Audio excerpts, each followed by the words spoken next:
Thank you, Mr. President.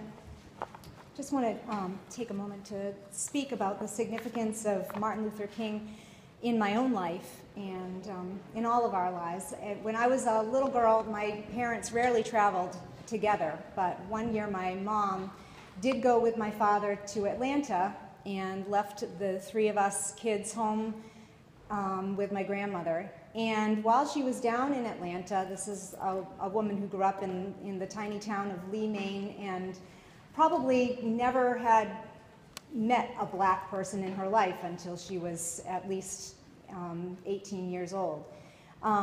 She went to Atlanta, and while my dad was busy with business, she went and visited Martin Luther King's museum there and was very, very impressed and brought home this little book. And I always loved to read. And as a child, I was so fascinated by this story, and I can remember the pages now, and I wish that it somehow has gotten lost.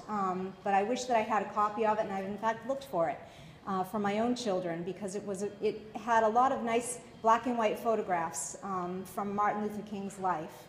And it was a biography of all of his accomplishments. And even as a child, I was probably 9 or 10 years old at the time, it really, really struck me about how sad it was that this wonderful man who was so filled with courage and conviction, and who led the people, particularly in the South, against the laws of Jim Crow and the laws that had kept his people down, and never hesitated to put himself right out in front of these marches. How tragic it was that he was struck down in the prime of life. And I just want to say that I, for one, really, really regret that piece of our history.